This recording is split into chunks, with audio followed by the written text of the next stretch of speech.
Good afternoon, students. All the students are requested to pay attention.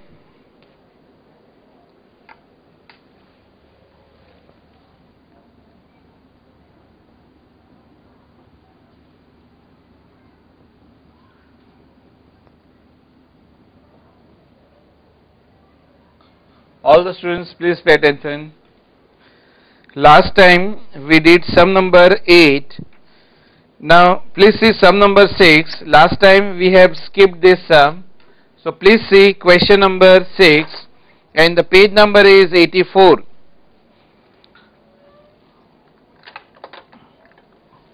All the students are requested to see sum number 6, question number 6, page number 84. Now as usual, while reading the sum, please find out that how many current assets are there, how many current liabilities are there, and which assumptions are required. Please go through the question.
Now, all the students, please pay attention. I am explaining the question.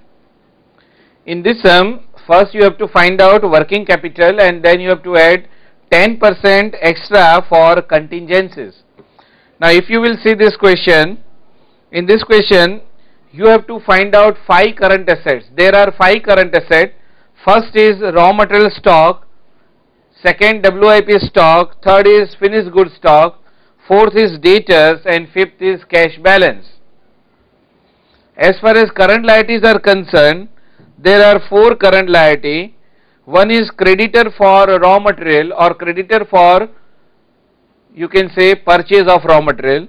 Second is creditors for wages and manufacturing expense. Third is creditors for administrative expense, and fourth is creditor for selling expenses. So total 5 current assets are there and 4 current liabilities are there. Now please see the question. In this question there are 2 tables. See the first table. First table is the income statement. Here the sales is 21 lakhs and cost of goods sold is 15 lakh 30,000. Now this 15 lakh 30,000, which is your cost of goods sold, is calculated in table 2. So please see table 2, how this cost of finished goods sold has been calculated. Please see the second table, material cost is 840, then wages and manufacturing expense, and then depreciation is added. Total cost of production is 17 lakhs, but out of that all the goods are not sold. Question says that closing stock of finished goods is 10%, which is not yet sold. So proportionate 10% of 17 lakhs is 170. So 17 lakhs minus cost of goods which is not sold, that is 10% goods, is 170. So the final figure 15 lakh 30,000 is your cost of goods sold in the second table, and this 15 lakhs 30,000 in the second table is carried to first table, which is deducted from sales. So second table is actually cost sheet. It is a table which shows you how the cost of goods sold has been arrived at, and the same cost of goods sold has been taken to the first table and it is deducted from sales. After deducting it from sales, the difference is gross profit, then administrative and selling expenses are deducted, you can see, then there is profit before tax and profit after tax. Provision for tax is 1 lakh, so profit after tax is 2 lakhs. Clear? Now please see the paragraph after second table. The first line after the second table, see the sentence runs like this: the figures given above relate only to the goods that have been finished. Figures given above means in second table. Just before the line, see the second table. So this line says that in the second table, whatever cost or figures are given, that cost or figures relates only to the finished goods and it do not relate to work in progress. It means for work in progress, the expenses are extra. So in table 2, whatever expenses are given, they are only for finished goods which have been produced and they do not relate to work in progress. Now go further. After work in progress, you can see it is written goods equal to 15% of the year's production in terms of physical units are in progress on an average. It means the number of units of WIP is equal to 15% of finished goods. Suppose in the whole year 100 units of finished goods are manufactured, then 15% of this, that is 15 units, will be in WIP stage. So the WIP units are equal to 15% of finished goods. Whatever may be the units of finished goods, WIP is 15% of finished goods. Now next, but only 40%, it says that requiring full material but only 40% of other expense. It means in WIP material is 100%, full means 100%. You know that in WIP raw material is one of the component and this raw material is given to you. You have to take raw material as 100% and thereafter other expenses, but only 40% of other expense. 40% of other expense means which other expense? In WIP other expenses are wages and manufacturing expenses. So you have to take this wages and manufacturing expense as 40% complete. So in this sum, the completion stage of WIP is given and it is in the WIP raw material part is 100% complete and wages and manufacturing expense are 40% complete. That is given in the question. Now go further.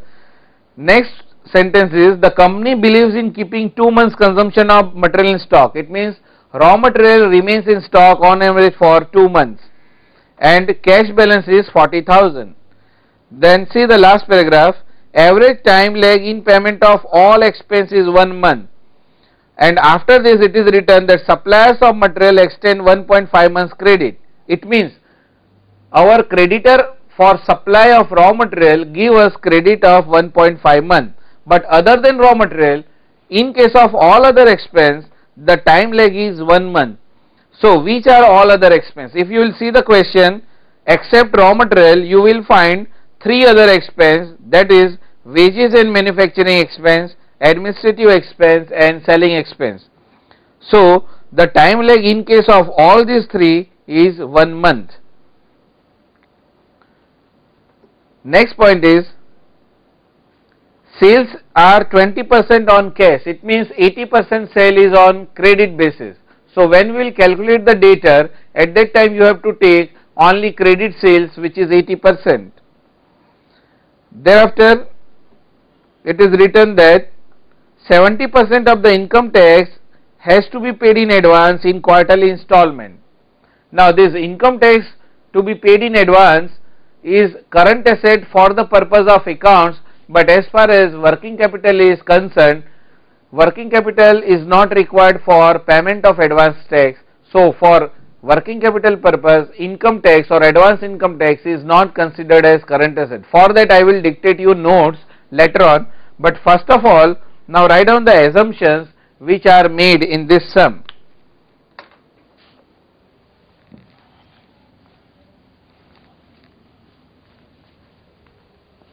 Please write down assumptions. The first assumption is debtors are valued at sales.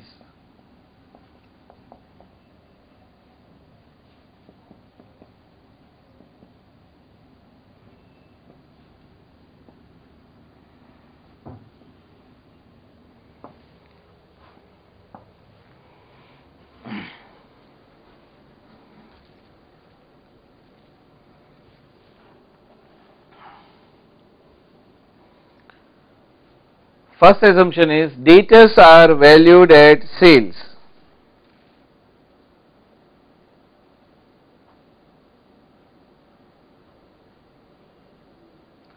Second assumption, finished goods are valued at factory cost. Finished goods are valued at factory cost, and factory cost means you will include raw material plus wages plus manufacturing expense.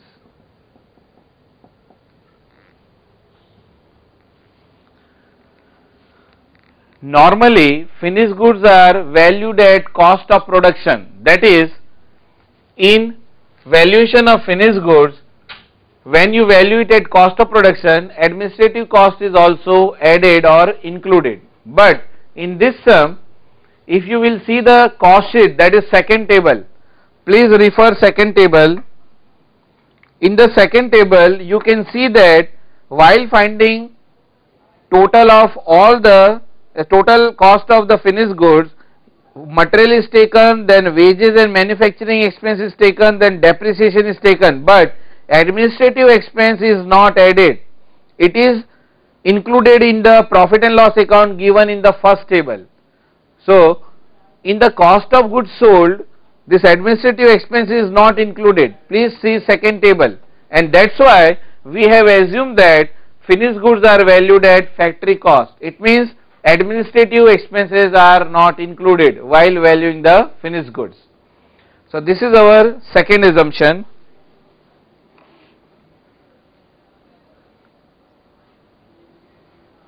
Now write down one note. This is not an assumption, this is note.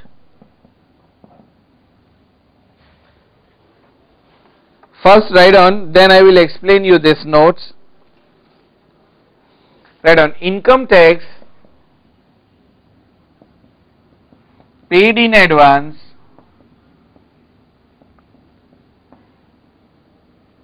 is income tax paid in advance is not considered as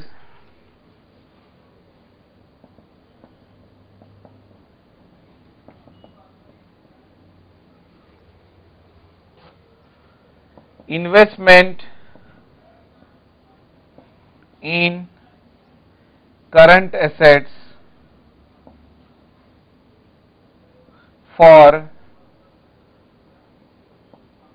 working capital purpose.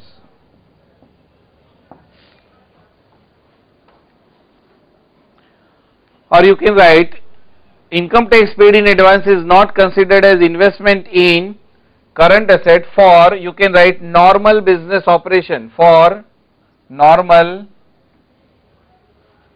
business operations. Income tax paid in advance is not considered as investment in current assets for normal business operations. So, it is not included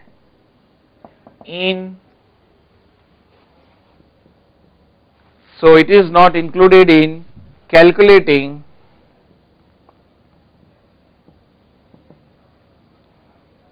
current assets for working capital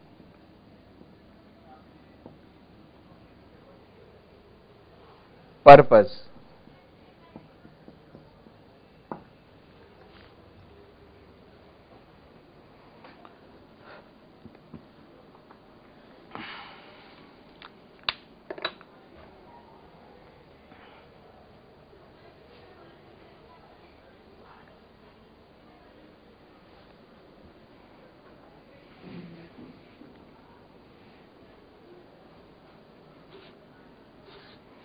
Now, all the students, please see here,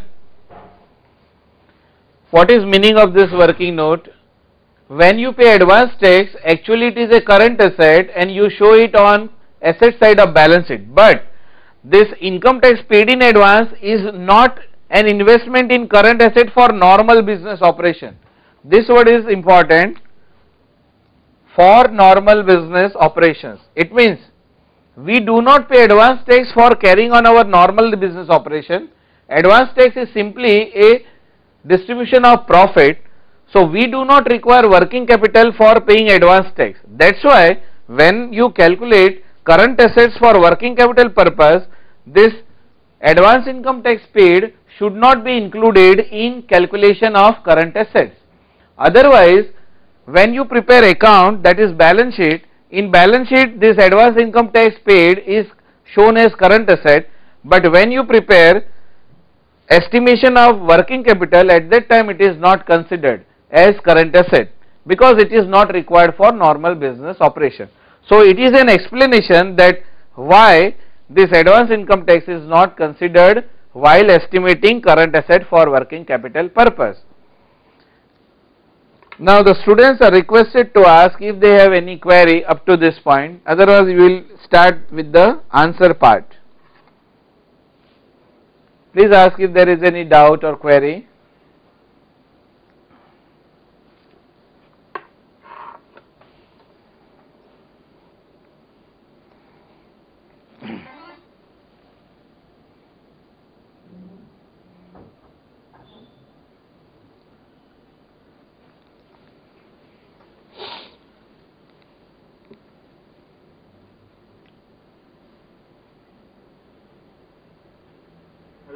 Yeah, please tell me.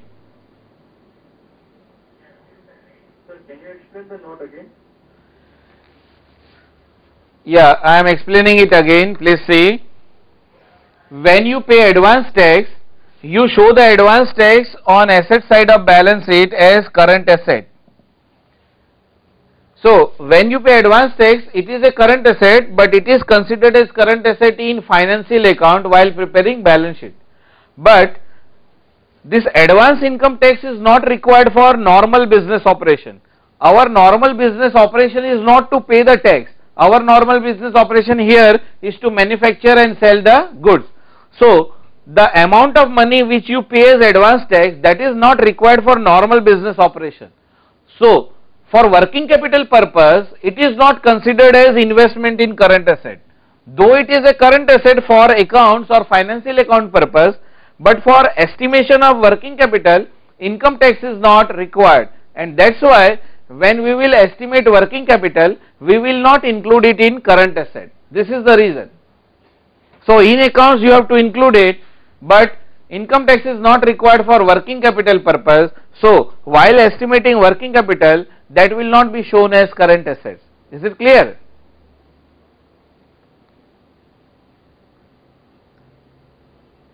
Tell me, is it clear? Yes, sir. Okay. Thank you. Welcome.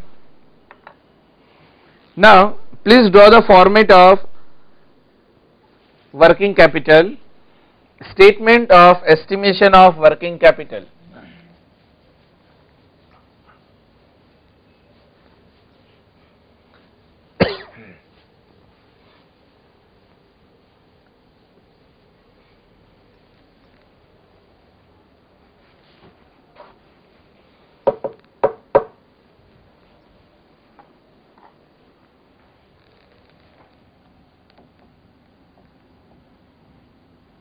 Statement of estimation of working capital.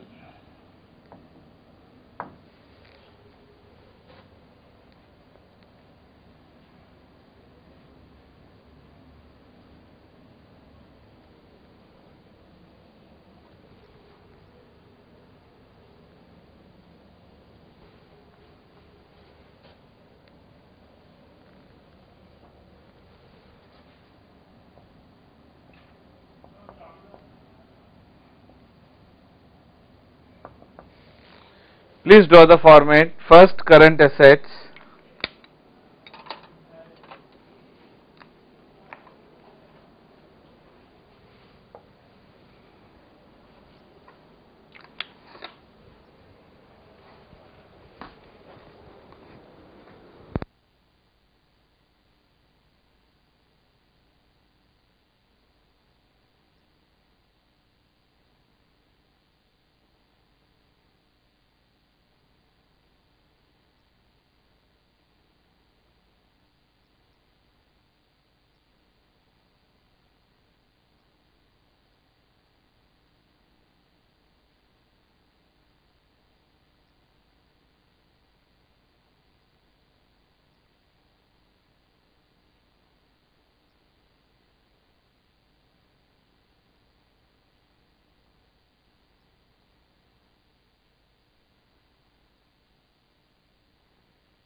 Now, all the students, please see.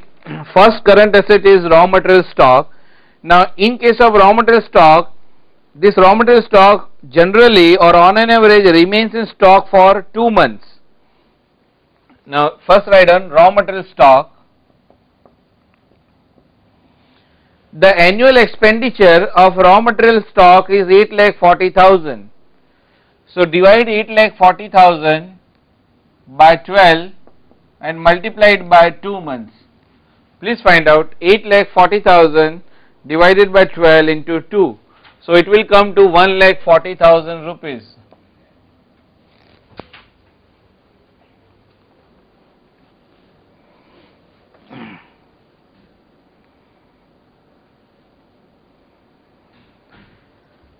Second is work in progress stock, WIP stock. Now, in case of WIP stock, months are not given. Instead of months, you are given percentage. You can see that in the question it is written that WIP is 15%. So, instead of dividing it by 12 and multiplying it by month, straight away you have to multiply it by 15%. But before that, in WIP, question says that raw material is 100% complete. So, take 100% of raw material, that is 8,40,000. And next is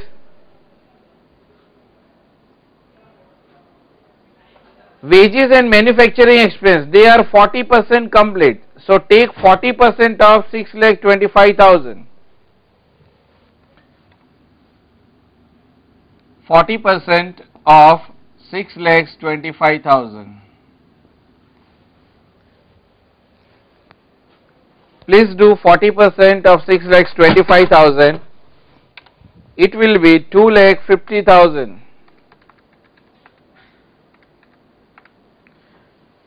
So you can write like this: 8,40,000 plus 40% of 6,25,000, or instead of that you can write down 2,50,000.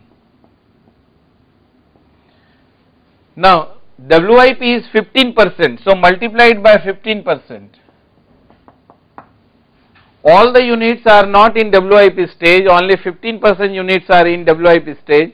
So 840 plus 250 into 15%, it comes to 1,63,500.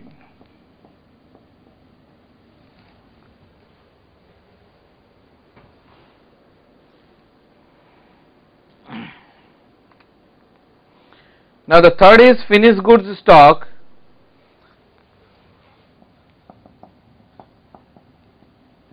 Now as you know, in finished goods we have assumed that finished goods will be valued at factory cost. So at factory cost means we will include only raw material, wages and manufacturing expense, and all these three are 100% complete. Finished goods means it is 100% complete. So raw material 8,40,000, it is 100%, plus second, wages and manufacturing expense, it is also 100%, that is 6,25,000.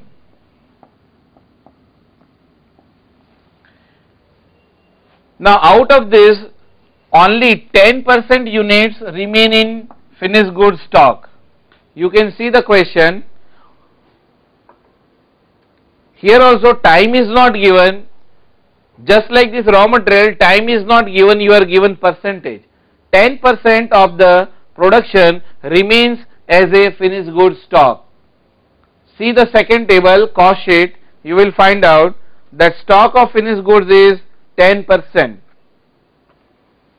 So it comes to 1,46,500.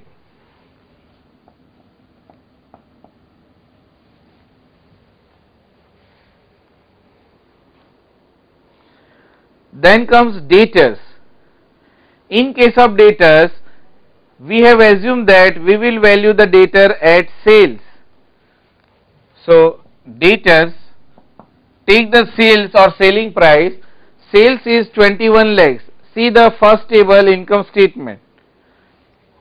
But out of this sales of 21 lakhs, 20% is credit sale. So multiply it by 80%, because credit sale is 80%. 20% is cash sales. Now our debtors we give to our debtors credit of 2 months. It is written in the question. So divide it by 12 and multiply it by 2. You will get 2,80,000.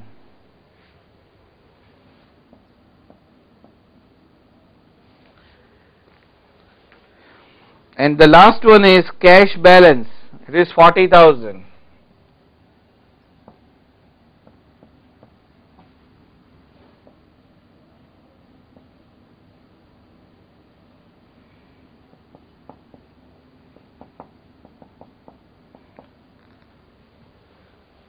Now make total of all the current asset. It will be 7,70,000. So total current asset is 7,70,000.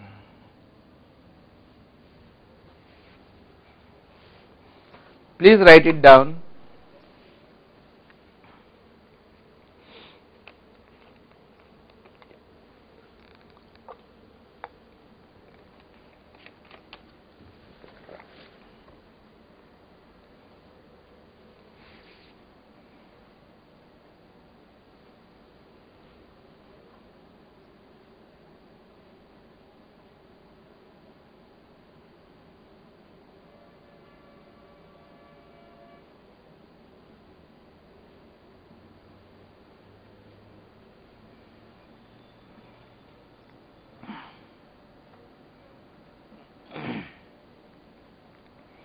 Now the students are requested to ask their doubt or query, if any, up to this stage of total current assets.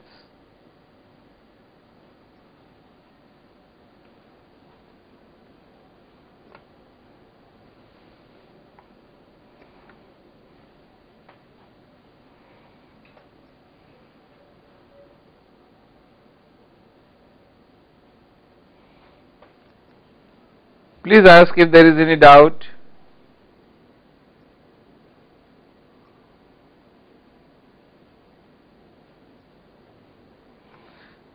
I hope there is no doubt. Now next is deduct current liabilities. Write on less current liabilities.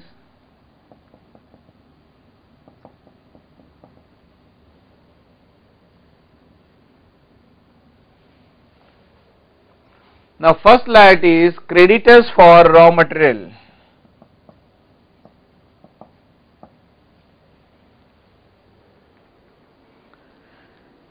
Creditors for raw material. Now all the students please pay attention. All the students please see here. Creditors for raw material has a relation with raw material purchased, and in this sum we are not given what is total amount of raw material purchased. If you will see that second table, that is cost sheet, you will find that material cost is 8,40,000. That 840 is the raw material consumed, and that too only for finished goods. Please be careful. This 8,40,000 is raw material consumed for finished goods. It is not your raw material purchase. And this creditor for raw material has a relation with raw material purchase. So first of all, we will find out what is total amount of raw material purchase. For that we will do working note 1.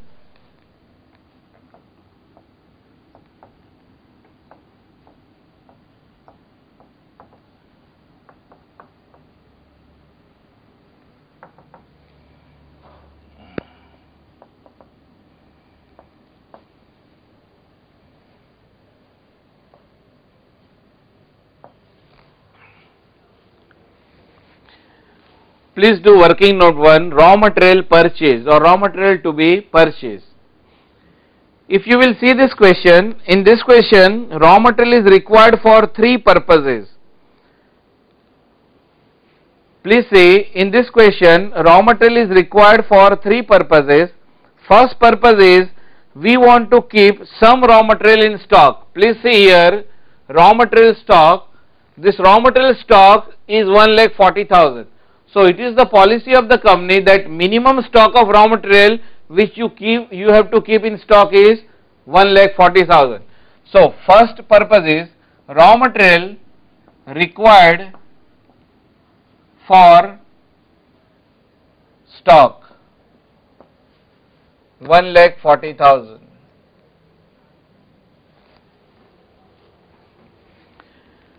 Now the second purpose of purchasing raw material is some of the raw material we use in work in progress, and third purpose is some raw material is used in finished goods. So second is raw material required for WIP stock. Now please see here, in WIP the raw material which is required is 15% of 8,40,000. So here please write down 8,40,000 into 15%. This much raw material is used in WIP. So 15% of 8,40,000 comes to 1,26,000.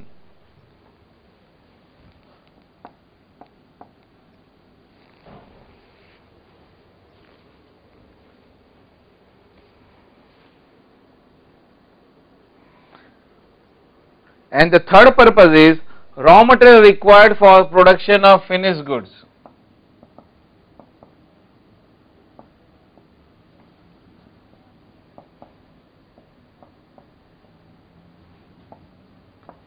You can see the second table or the cost sheet.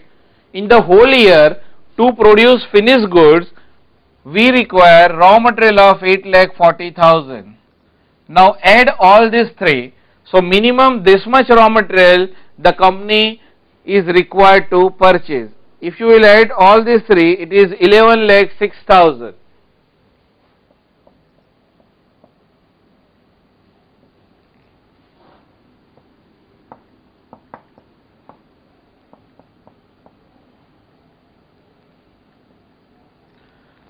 So the total raw material to be purchased or raw material purchased will be 11,06,000.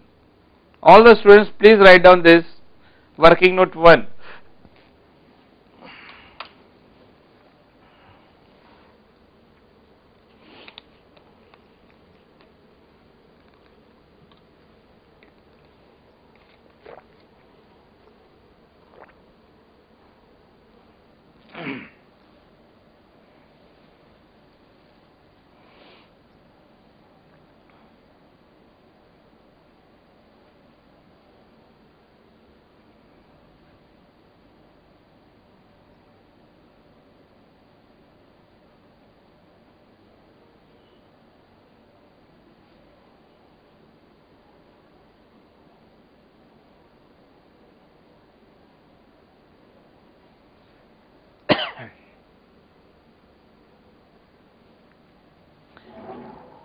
Now the students are requested to ask if they have any query in this working note 1.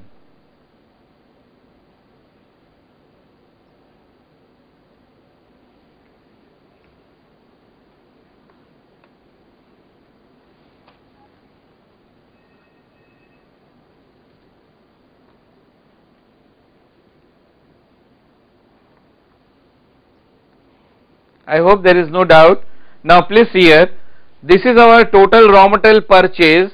Now on the basis of this raw material purchase, we will find out creditor for raw material. So creditor for raw material will be 11,06,000 divided by 12 and multiplied by 1.5 months.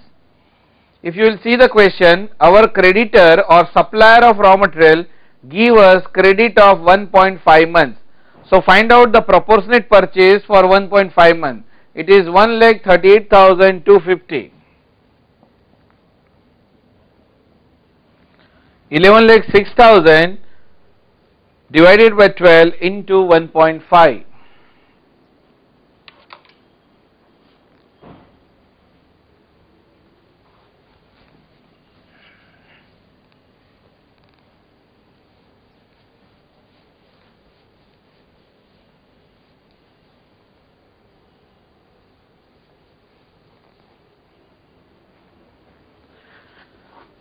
Now the second is creditor for wages and manufacturing expenses.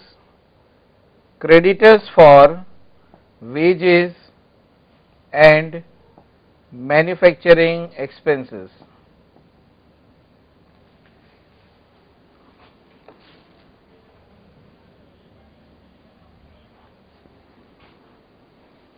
Now to find out this creditor for wages and manufacturing expense, first of all we will have to find out that during the whole year how much amount of wages and manufacturing expenses are incurred. The wages and manufacturing expense given to you in second table, that relates only to finished goods. Please pay attention. In the question it is written that second table or expenses in second table relates only to finished goods. But we know that wages and manufacturing expense are also incurred for producing WIP. So first of all we will find out what is the total amount of wages and manufacturing expense incurred during the whole year for finished goods as well as for WIP. So write on working note 2, total wages and manufacturing expenses.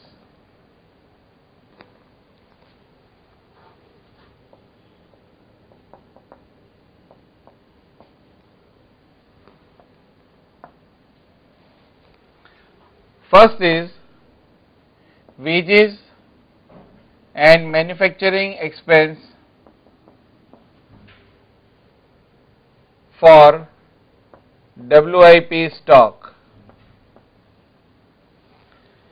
Please see here, in cases of WIP stock, the wages and manufacturing expense are 15% of 2,50,000. So please write down 2,50,000 into 15%. So it is 37,500. You can see here in WIP, the wages and manufacturing expense incurred is 15% of 2,50,000. So it comes to 37,500. And the second one is wages and manufacturing expenses incurred for producing finished goods.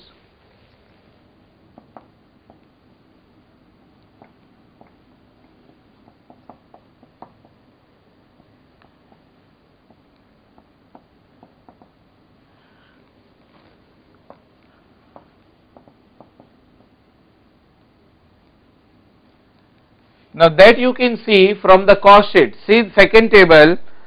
In the cost sheet, wages and manufacturing expense incurred is 6,25,000. So add this to 6,25,000 plus 37,500 is 6,62,500. So it is your total wages and manufacturing expenses incurred during the whole year.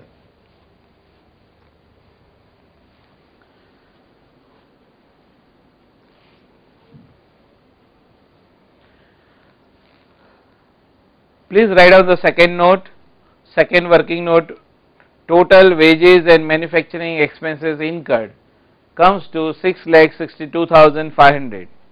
Now this 6,62,500 will be used for calculating creditor for wages and manufacturing expense. You know that in the question the time lag for wages and manufacturing expense is 1 month. So 6,62,500 divided by 12 into 1 month, it comes to 55,208.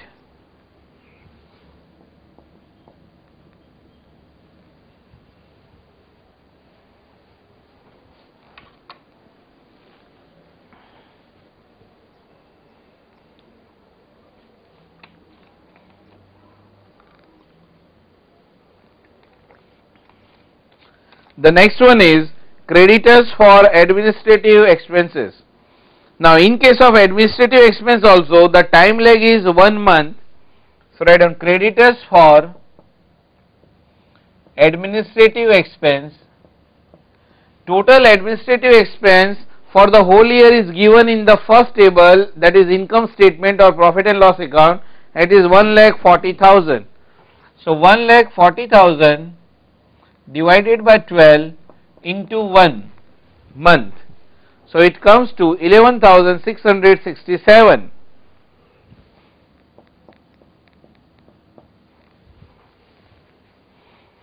And the last one is creditor for selling expenses.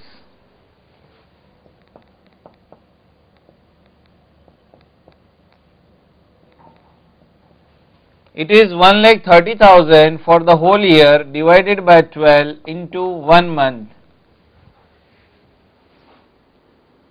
It comes to 10,833.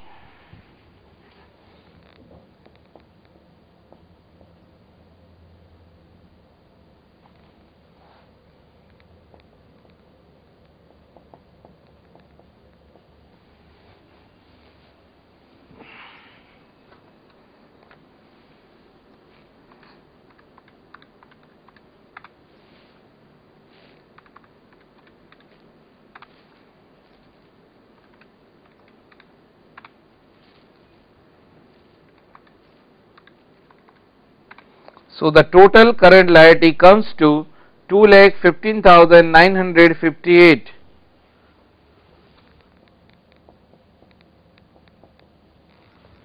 $2,15,958. Now deduct it from total current asset of 7,70,000. So the working capital will be 5,54,042.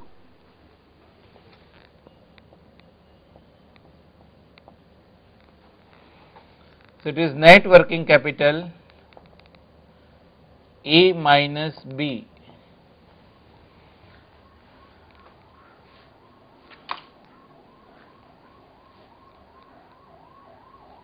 But this net working capital is before provision of 10% contingency. In the question it is written that after calculating working capital you have to add 10% for contingencies. So please add plus 10% for contingencies.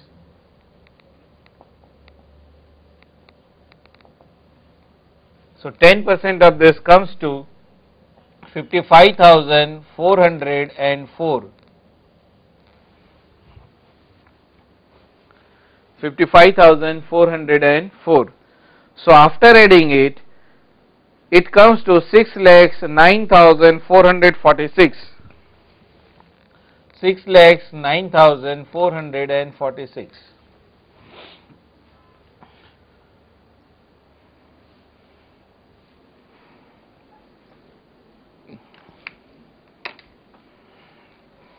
Students are requested to write down this.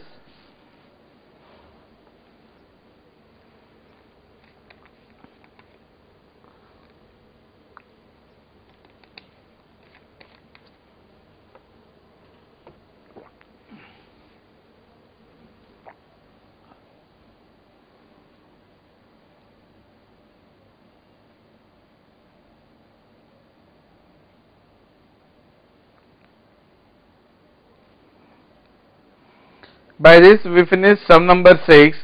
Now students are requested to ask if they have any doubt in this sum number 6.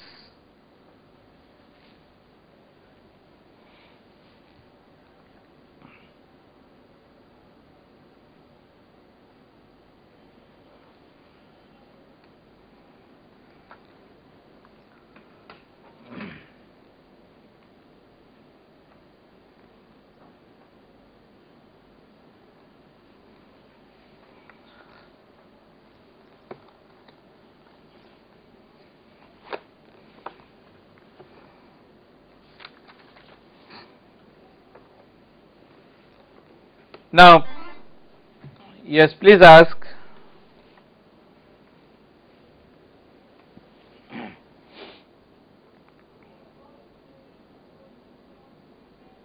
Hello, sir. Can you re-explain the calculation of raw material purchase?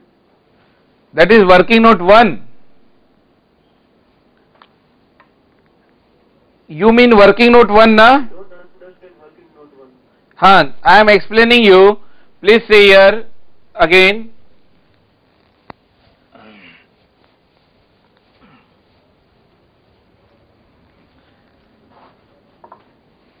See here, we have to find out creditors for raw material, and creditors for raw material has a relation with raw material purchased and not with raw material consumed. Is it clear? So our purpose is to find out first what is the total amount of raw material to be purchased, because it is not given in the question. If you will see the second table, you will find raw material of 8,40,000, but that 8,40,000 is the raw material consumed and only for production of finished goods, whereas raw material is required for 3 purposes. If you will see this question, you will find that raw material is required for 3 purposes. First purpose is we keep some raw material in stock. It is the policy of the company to keep some raw material in stock, and that is 1,40,000. So this is first, 1,40,000 of raw material we keep in stock at any time. Second is some raw material we require for production of WIP stock. If you will see this WIP, in WIP also 15% unit remain in WIP stage, so make 15% of this 8,40,000, it will come to 1,26,000. So 1,26,000 rupees of raw material is required for use in WIP, and same way in case of third one, that is for production of finished goods. When you produce finished goods for the whole year, you consume raw material of 8,40,000, which is given in the second table. So minimum this much raw material the company needs to purchase. you will purchase that much which you require, and in this sum you require raw material for three purposes. So you have to add up all the three purposes, only then you will get how much total raw material is required. So we need this much raw material for keeping in stock, this much raw material will be consumed in WIP, and this much raw material will be consumed in finished goods production. So total this much raw material, that is 11,06,000 rupees of raw material we need to purchase. So our purchase of raw material is 11,06,000. Is it clear? Yes, sir. Thank you. It's all right. Sir, if given opening stock of raw material, Yeah. they need to deduct credit, na? Yeah, of course, if opening and closing stock are given, then you have to add the closing stock and add the opening stock. But when it is not given, we assume that opening and closing are equal. So it will remain same. Is it clear? Okay, thank you, sir. Okay. Now all the students are requested to read question number 10. We have done 6, 7, 8. Right now please skip question number 9 and read question number 10. Go through question number 10, please.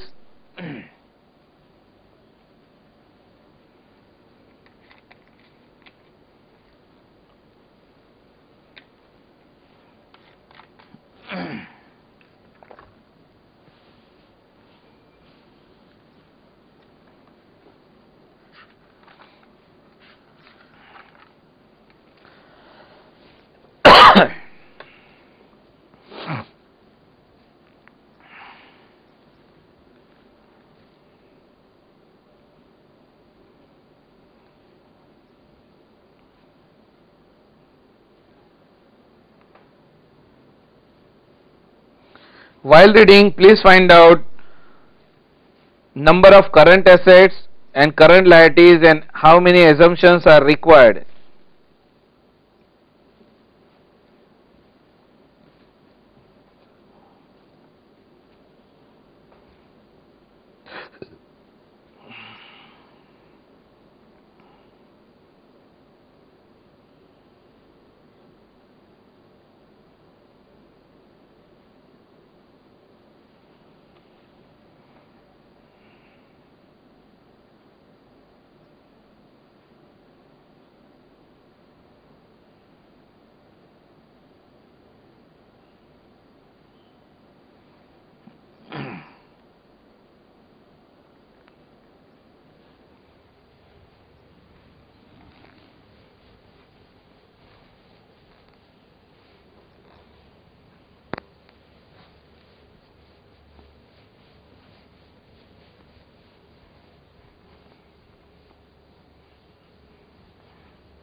Now all the students please pay attention. I am explaining question number 10 first. In this question you have to prepare two things. You can see the last two lines. A is working capital statement and B is estimated profit and loss account and estimated balance sheet, that is projected profit and loss account and projected balance sheet. Now first, to prepare this working capital statement, first of all, if you will see, then in this sum you are given 4 current assets. They are raw material stock, WIP stock, finished goods stock and debtors. Cash on hand is not given. Practically it is not possible that there is no cash on hand, but as in this sum cash is not given, so we are not taking it. So there are 4 current assets. As far as current liability is concerned, there is only one current liability, that is creditors for raw material. In case of wages and overhead, time lag is not given in this question. When time lag is not given, it means these wages and overheads are paid immediately when they are incurred, and as they are paid when immediately they are incurred, it is not a liability.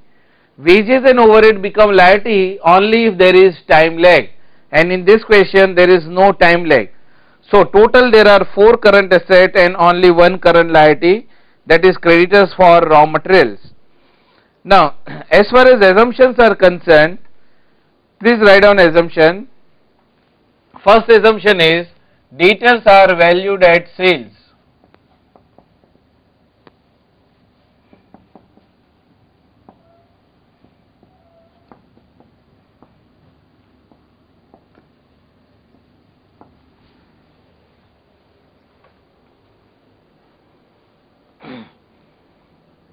In the absence of information, we are assuming that debtors are valued at sales.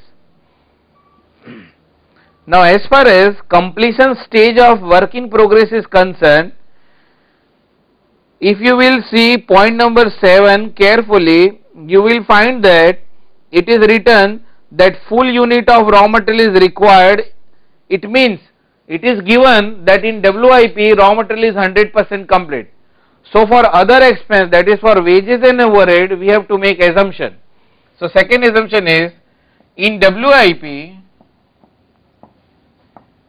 wages and overhead are 50% complete.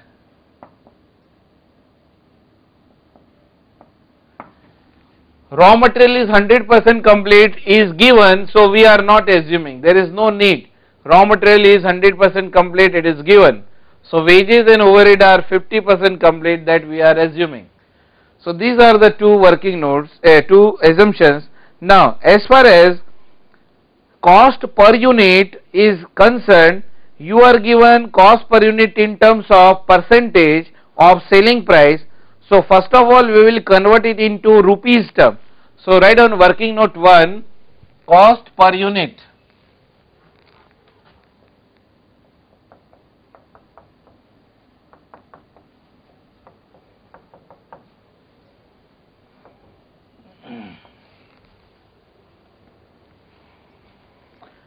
You can see that selling price per unit is 5 rupees and raw material is 60% of selling price, that is 3 rupees.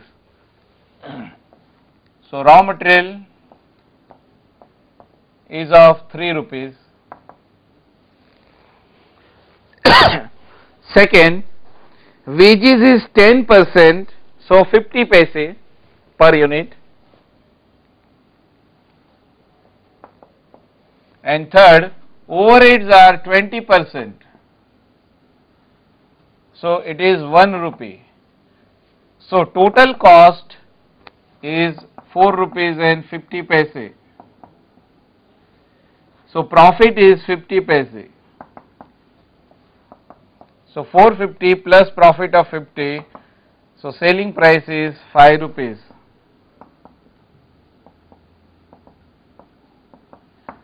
Selling price per unit is 5.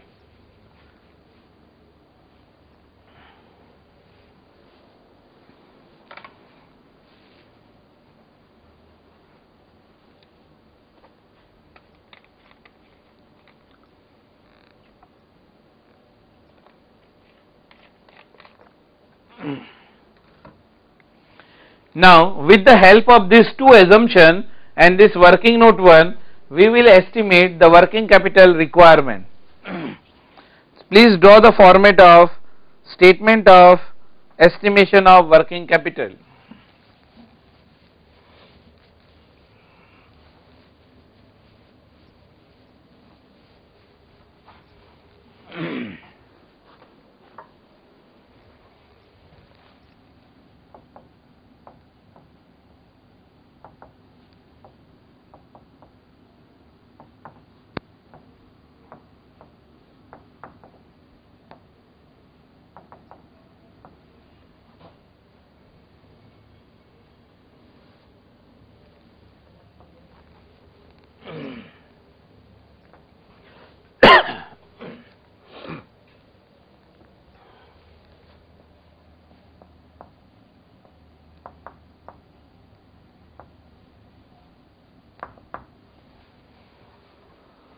All the students, please draw the format of statement of estimation of working capital.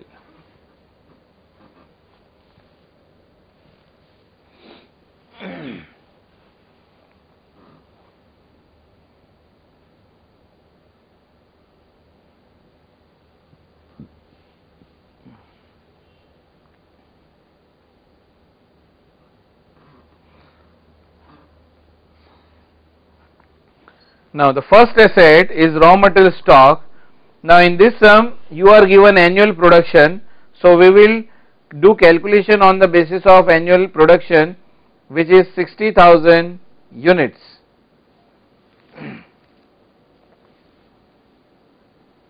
You can see point number 4, the production is 60,000 unit. Now in case of raw material, the raw material remains in stock on an average for 2 months.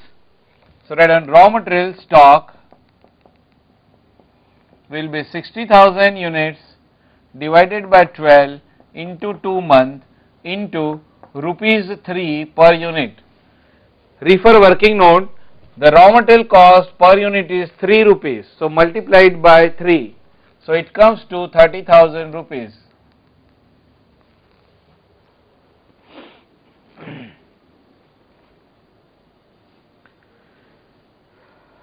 Second is work in progress stock.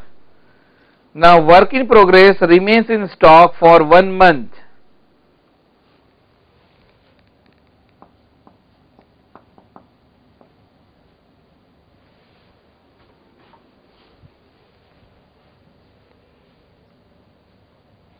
$60,000 divided by 12 into 1 into, now find out the cost of 1 WIP. As far as raw material is concerned, 100% means 3 rupees, then 0.25 plus 0.5. So value of 1 unit of WIP will be 3 rupees and 75 paise. Raw material is taken at 100%, wages is 50%, that is 25 paise, and overhead is 50%, that is 50 paise.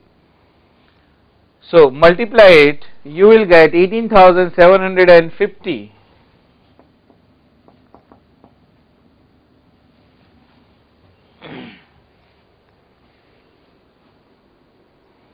The third one is finished goods stock.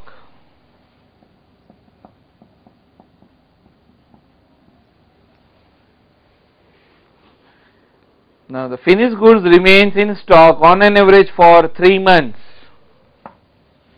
So 60,000 divided by 12 into 3 into, the value of 1 unit of finished goods is 4 rupees and 50 paise, that you can see from working note 1.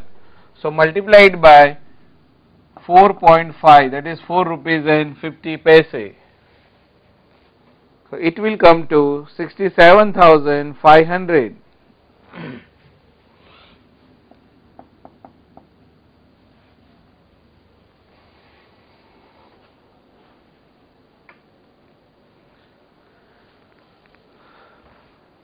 And the next one is debtors. In case of debtors, we give credit of 3 months to our debtors.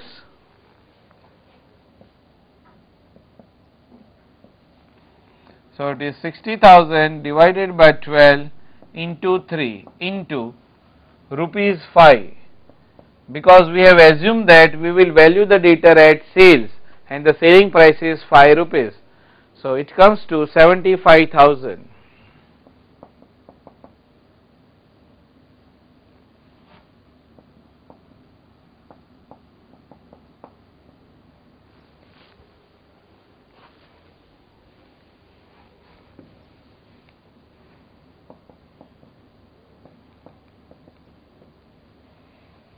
Now make total of all these 4 current assets, it comes to 1,91,250.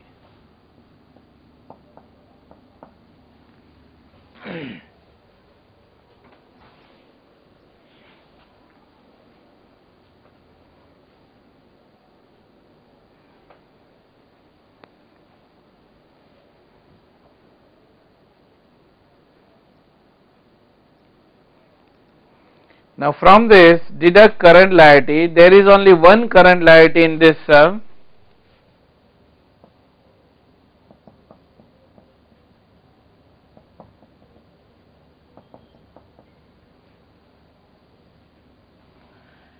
And that current liability is creditors for raw material, and in case of this raw material purchase, our supplier give us credit of 2 months.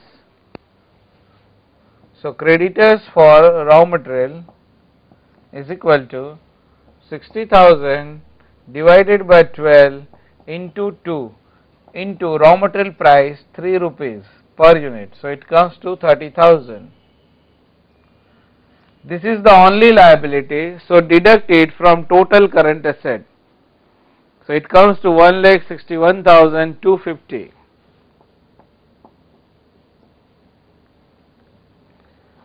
So the net working capital is 1,61,250. All the students are requested to write down the answer.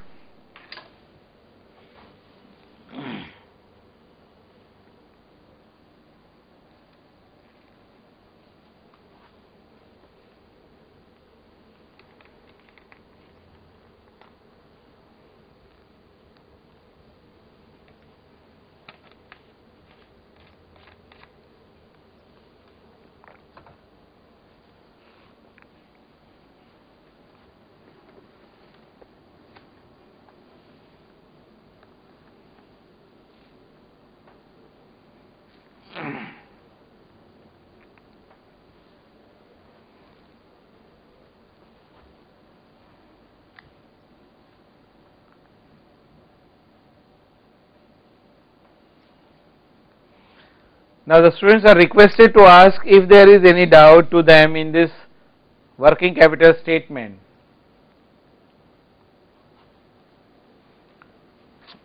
Please ask your doubt if any.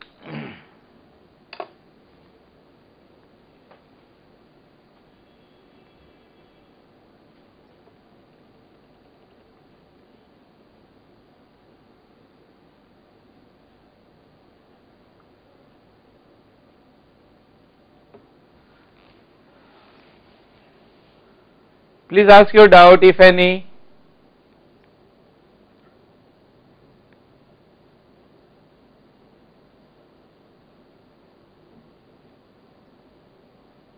I hope there is no doubt.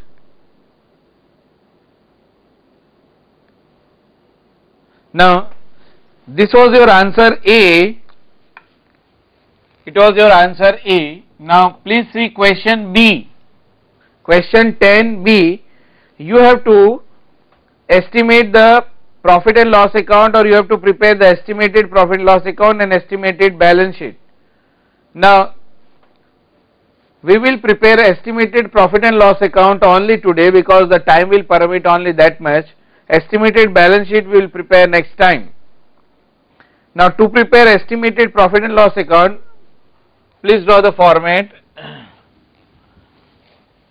To prepare an estimated profit and loss account, see which are the incomes and expenses given. In this sum, there is only one income, that is sales, and only three expenses, that is raw material, wages and overhead. These are the three direct expenses which are used for or incurred for producing the finished goods. And another expense is interest on debenture. So write down please, projected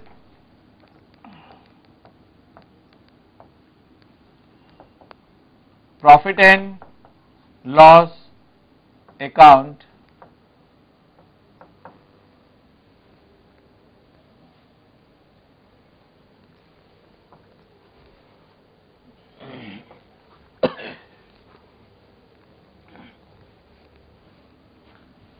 first is sales.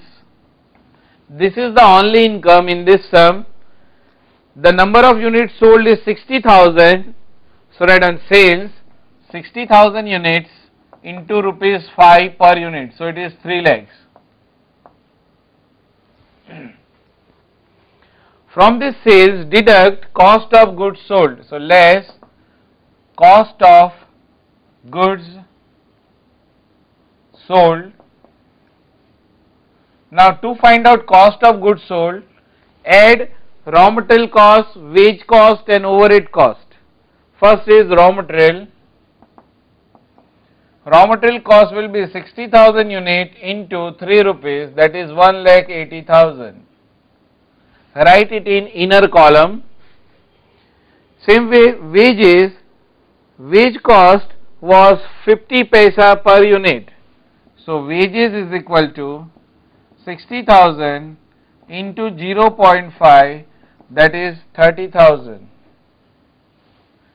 and overheads, it is 1 paisa per unit, 1 rupees per unit, so 60,000 into 1, so it is 60,000. Now add all these three, 180 plus 30 plus 60, so it is 2,70,000. Now from sales deduct this cost of goods sold of 270, so resultant figure is your gross profit. So gross profit is 30,000 rupees.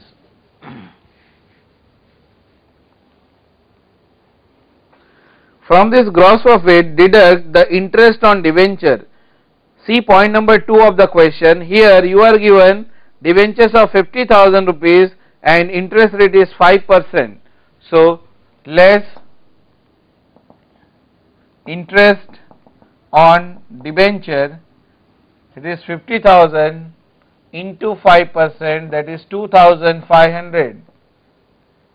So the net profit is 27,500 and it will be carried to balance sheet. So net profit transferred to balance sheet is 27,500. In this sum you are given fixed asset.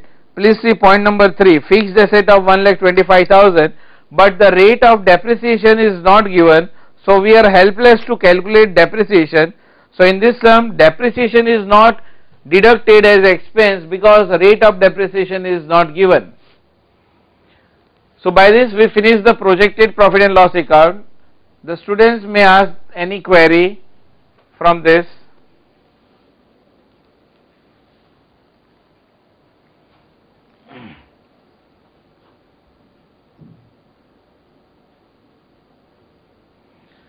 There is still 2 minutes, we can finish the projected balance sheet because there are only 4 to 5 entries. So please finish this projected profit loss account, then we will finish projected balance sheet also. All the students are requested to draw format of balance sheet.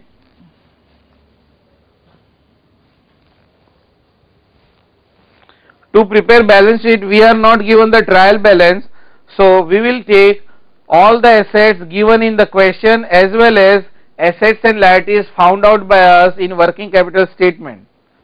So please write down projected balance sheet.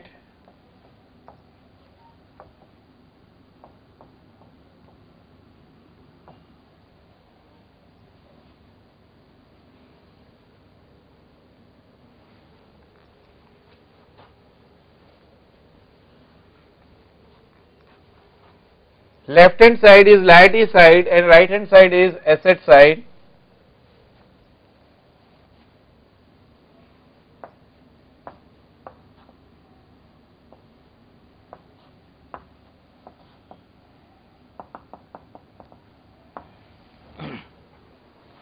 Now first of all write down the assets and liabilities which are given in the question. If you will see, you are given share capital of 2 lakh rupees, so write down on liability side share capital 2 lakhs. Then you are also given fixed asset of 1,25,000.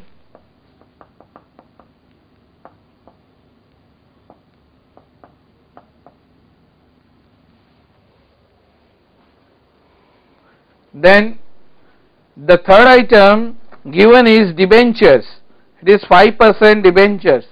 So after share capital keep some space and write on 5% debentures. These debentures are of 50,000 rupees. So these 3 items are given to us in question. Now see your working capital statement, there you have found out 4 current asset and 1 current liability. So please write them. First is raw material stock. Raw material stock is a current asset and it is 30,000. Second is WIP stock, it is 18,750.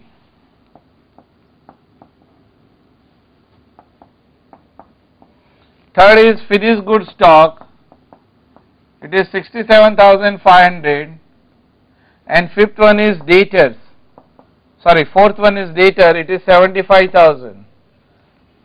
So these are the four current assets which we have calculated, so put them in the balance sheet. Now as far as current liability is concerned, there was only one current liability, creditors for raw material, and that is 30,000 rupees.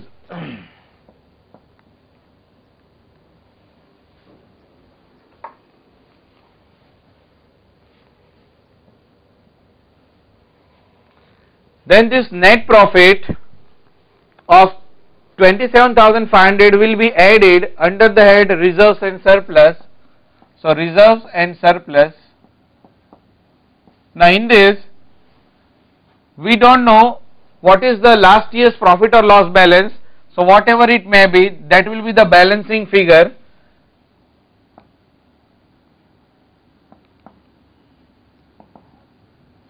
The current profit is 27,500. Now make total of both the side. If you will make total of both the side, you will find difference on liability side, and the difference on liability side comes to 27,500 rupees. Sorry, it is 8,750 rupees. 8,750 rupees. If you will make total, this asset side is bigger. The total of asset side comes to 3,16,250. From this total of asset, if you will deduct this 2 lakhs and this 27,500, then this 50,000 and 30,000, you will get a balancing figure of 8,750. Now if the difference comes on liability side, it is your profit and loss account balance.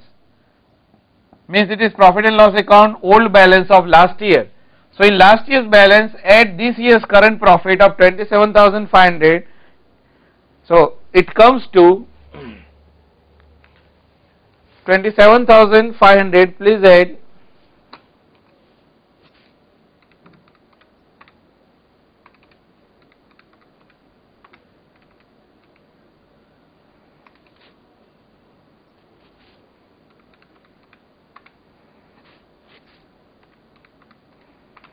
It is 36,250. Now add liability side, it is 3,16,250. If the difference comes on asset side, you have to treat it as accumulated loss, that will be profit and loss account debit balance. But if the difference comes on this side, it is profit and loss credit balance. So this 8750 is the balancing figure. So by this we finish sum number 10. Students are requested to ask if there is any doubt.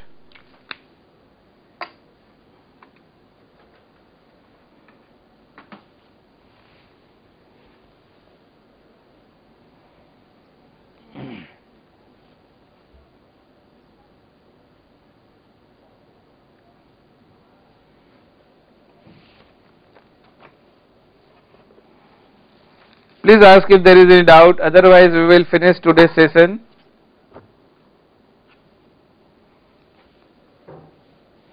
Now next time we will do sum number 9.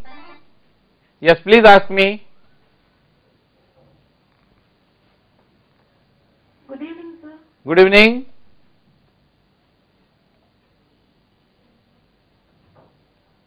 Please ask your question.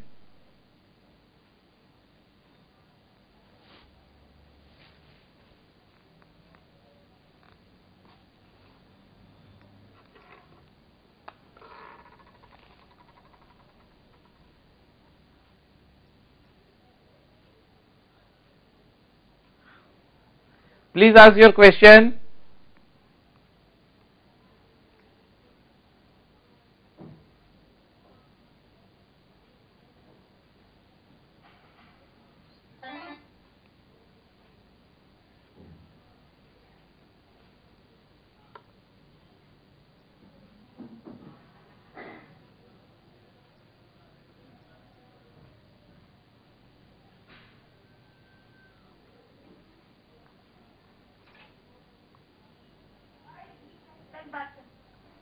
Hello.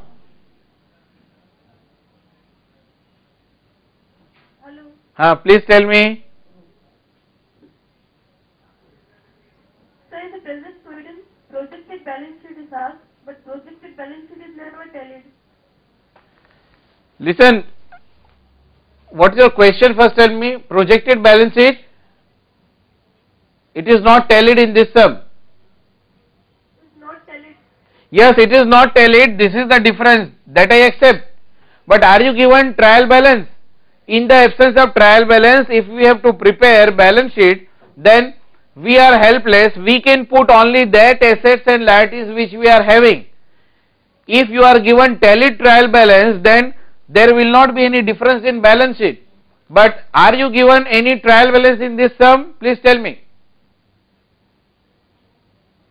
There is no trial balance in this sum. So you have to put up all the assets and liabilities which are given and which you have calculated.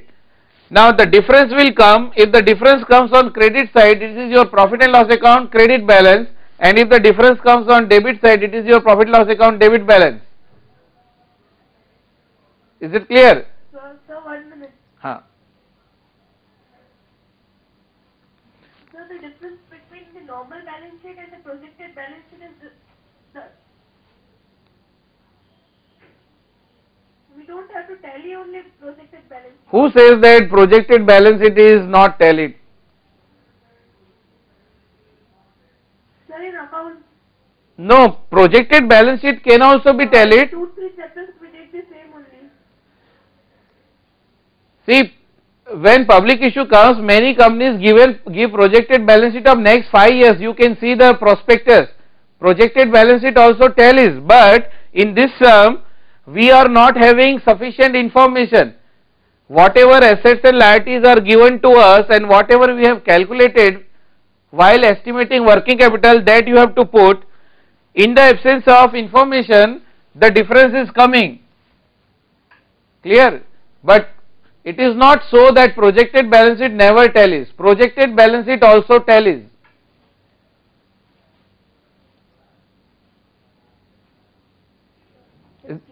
Is it clear?